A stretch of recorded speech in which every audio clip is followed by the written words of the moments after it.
The Leave Your Legacy podcast is supported by Wise Financial. Wise Financial is a Northwestern Mutual private client group member. For over 20 years, Wise Financial has dedicated its efforts to designing comprehensive wealth management strategies for business owners and many accomplished athletes. Through their efforts, Wise Financial has been recognized as an industry-leading firm. The Northwestern Mutual Life Insurance Company, Milwaukee, Wisconsin. Hello and welcome to the Leave Your Legacy podcast. I'm your host, Kenyon Murray, and today, special solo episode. I would say special because this one I'm a brag a little bit. Most people know, proud father of 4, and obviously 2 of our kids have garnered a little bit more notoriety than the other 2, and that being Chris and Keegan. And you know, one of the things I talk to athletes about and coaches is, what does it mean to be great? And then what does it take to be great? So then it's, what does it take to sustain greatness? And I think in this new world of youth sports, there's a lot of people, whether it be coaches, parents, or athletes, that say they want to be great. And I don't feel that a lot of them understand what it takes to be great. And so there's a quote that I like to read. It's by Lewis Howes. It says, "Greatness is living life outside of your comfort zone." And so whatever you do, whether you're an athlete, a teacher, a CEO, if you're in your comfort zone, you are never going to achieve the levels that you want to or that you can. So each and every one of us has potential, but how do we tap into that potential? And I really looked at the journey that Chris and Keegan have had.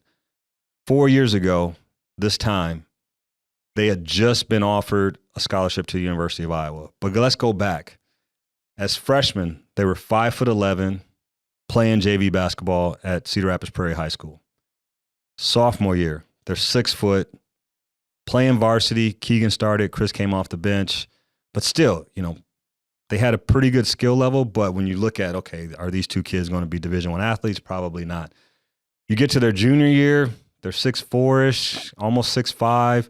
And even then, I was at a point where I thought maybe the highest level they were going to be able to play at was Division II, just because things hadn't gone the way that I guess I thought they should as their AAU coach and their high school coach and their father. I'm like, okay, you know, I've been training these kids to be Division I athletes. Maybe it's not going to happen. And I was doing all these different things as a parent. You know, I created a website for them. I did all these things. But little did I know that we were creating habits for them to tap into their potential. And from my standpoint, watching them play at the college level, become great. And so one of the things you have to be willing to do when it comes to greatness is you have to want to sacrifice. You have to sacrifice something. And one of the things that, as I look back on it, that we sacrifice, not just as them individually, but us as a family, we sacrifice vacations, all right? So growing up, Chris and Keegan played travel baseball, travel basketball. Those were the 2 big things they did. And they always wonder, like, why don't we go on family trips? Where we're like, hey, during the fall and winter, we're always traveling to tournaments. That's hotels, that's travel fees, that's shoes, that's food, all those things. We get into the spring and summer, we're playing travel baseball, travel basketball. So the resources and things that we put into their athletics took away from some of the things that we did as a family when you talk about actual and true vacations. That's just one small thing. When you want to become great, you sacrifice friendships at times. And not saying that those people aren't your friends, but to be able to focus on what your goal is, you're going to have to sometimes tell people no. So Chris and Keegan have never been kids that hung out or wanted to party or would pass up an opportunity to work out and be in the gym or on the baseball field if it meant going and hanging out with friends. Like, they would much rather be in the process of getting better in their sport as opposed to going and hanging out. One of the other sacrifices is family. We talk about vacations, but when you think about the youth travel experience, you travel in the winter, you've got holidays. You travel in the spring and summer, you have holidays. Sometimes there are basketball or baseball tournaments during a time where there's a holiday and there's family get-togethers. And you choose the sport over the family event because your goal is to become great in that sport. And so those are just some of the sacrifices that you have to give up, let alone talking about the other things. You know, we joke about it in college. Like, everybody's like, oh, it's so great to be a college athlete. Well, not really, because if you think about being a college athlete, your time is dictated to you. Where you go is dictated to you. When you're in school, it's dictated to you. You can't go on the family vacations home or the holiday vacations home. You can't wake up and go to a class at 10 a.m. Like, you have to go to early classes. Those are those kind of things that being an athlete it's not great. So there's positives and negatives to that. And so as I move on to the second key to greatness, I want to talk about what it means to stand out. Okay. We see, whether it's social media, TV commercials, things like that, we see athletes and famous people like that. It's a glamorous thing, but standing out, especially in this day and age of social media, can be a negative because you're attacked. You're attacked for being different. If you play, you see it all the time with opposing fans, like they'll rip into a player. He may be a first team all NBA player or all-star, and someone from another fan base is going to find something to tear that person down. So you have to be willing to stand out. And I think it's harder now in this age of comparison. When I talk to teens, it's really about how they need to focus on them and not worry about everything else out there. From the time they wake up in the morning to the time they go to bed, if they're on their phone and scrolling through social media, they are living in a world of comparison, continual comparison of who they are, what they do, how successful they are to everybody else out there. And remember, social media really glamorizes all the good stuff, right? You see the best, or I guess what's perceived as the best version of the person that you're scrolling and looking at on social media. That's not the case. So when I say you have to be willing to stand out, you have to be willing to take scrutiny. So interesting story about standing out. So Keegan was invited to play for the rookie all-star team. He wanted to do that and then fly back to Des Moines to watch his sister play in her state playoff game. And then on Sunday, go over to Northwestern and watch Chris play. So leading up to that, Chris and Keegan had talked about, hey, I'm going to be at the game. They're probably going to be chanting this, that, and the other thing about you and me. And so we get there and they start chanting, Keegan's better.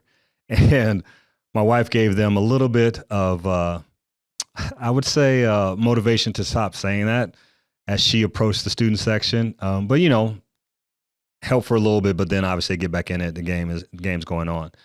And so, for Chris, he understood that, this was going to happen. And one of the things we talked about was like, listen, people only say things and chant things to try and get under your skin because they're afraid of what you can do. They knew that you're the best player on the team. They knew that, 20 points a game. And I guarantee you they would love to have you on their team, but obviously you're the opposition. So, going into the game, he understood that was going to happen, but that's just an acceptance of being the player that he is and what comes with that. There's a huge responsibility. He was always top of everyone's scouting report. And so that's just one way that, standing out can turn into a positive, and it can be a negative, especially if you let it get under your skin. But standing out means a lot of different things, especially when you talk about like youth sports in high school. And you can stand out in anything, whether you're show choir or band or you're a straight A student. Those kind of things, probably by the majority are looked down upon or looked, nerdy or whatever you want to say. I actually played viola for 7 years. Nobody knows that. But, that was one of those things that people kind of looked at me, and at times I got some really weird comments about, well, you're a basketball player and you play the viola. It's like, yeah, I'm diverse, I guess. So anyway, so being willing to stand out is something that you have to accept when you're striving for greatness. And then the last and probably the most important thing is the process. So you have to love the process, because as an athlete, you spend more time in the weight room, training room, basketball court, or whatever sport you play, putting time in to be great for an event, because you spend more time in those areas than you do actually playing the game. So early on, right around when Chris and Keegan decided that they wanted to focus on basketball, it was like 7th, 8th grade. And so I said, okay, if you're going to focus on basketball and we go train, all I want is 45 minutes. I go, we're going to go through this routine. We're going to work on the things that we need to work on to make sure that you're able to execute on the basketball floor. And then after that 45 minutes, you're open to do whatever. We usually be in the gym for about 2 hours, because after we went through our routine, which would start with a ball handling drill, we go into footwork, we go into layup finishes in the paint, we go mid-range shots, we go off the dribble shots, we go 3-point shots. And usually that would be about 45 to 50 minutes. And then they would go on, and it typically turned into one-on-one or some other kind of shooting competition. But fast forward to DME, where in 6.5 months, they never missed a workout. So they had morning workouts or practice, afternoon workouts, and they had skill sessions at night. So for 6.5 months, Chris and Keegan never missed a workout, unless they were traveling, like when they came back to Iowa for their official visit. That's dedication. That's commitment to the process. And then you fast forward again to the University of Iowa, and they had just hired a new coach. He was the new development coordinator for Iowa basketball. And he was leaving the gym one night, and he heard the ball bouncing. It's like 9 o'clock at night. Carver lights are on. He goes down. He sees one of my boys dribbling on a baseline, going through the ball handling workout that we started when they were in 7th and 8th grade. He sees another one running up and down the Carver Hawkeye stairs, working on the condition, because we would typically end our sessions with 17s or down and backs. We'd shoot free throws for suicides and things like that. So conditioning was always a part of the workout too. So then he saw him going through this, and then they would switch, and then the other one would go. And then he saw them go through the same progression of layup finishes, mid-range, off the dribble, 3-point shots. The same routine that got them from Prairie to DME, from DME to Iowa, and then Iowa to the NBA. So you have to love the process. Even on days where you don't feel the best, your body's aching, maybe you got a little cold, but you know that you got to get that work in. And that's one of the things that I think is probably the hardest thing to really establish with anyone that wants to be great. So if you're a CEO, are you putting in time to become a better leader, to understand your industry in a way that's going to allow your company to be better?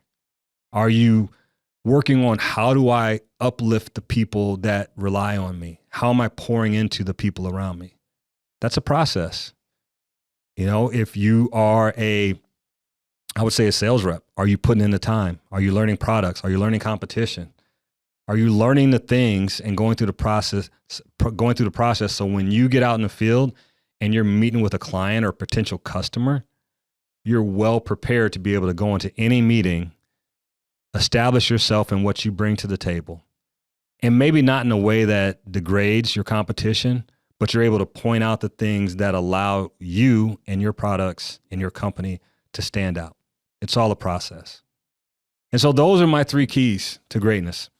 They may not be for everybody, but I think in everything that I've seen, and all the players I've coached and the people I've been around in the sales industry, these are the things that help set you apart. And I know that if you're able to understand, conceptualize, and then put these 3 things into work, you're going to be a better version of yourself because of them. So remember, greatness is a journey. Greatness is a process. And if you commit to it, greatness can be yours. So I want to thank Wise Financial, Storyline Multimedia, and you, the fans, for tuning into the show and making this happen. Remember, you can find this podcast and all of our other podcasts on the YouTube page, the Talk About Network. Subscribe, give us a like, hit that notification button so you know when a new episode drops. You can also find us on iTunes, Spotify, and the iHeartRadio platform Spreaker. I'm your host, Kenyon Murray. Remember, let's keep connecting. This podcast is sponsored by Storyline Multimedia. Storyline is an Iowa City-based media company that specializes in creating high-quality video, photo, and audio productions for local businesses. Not only that, but they also produce a number of podcasts, including this one.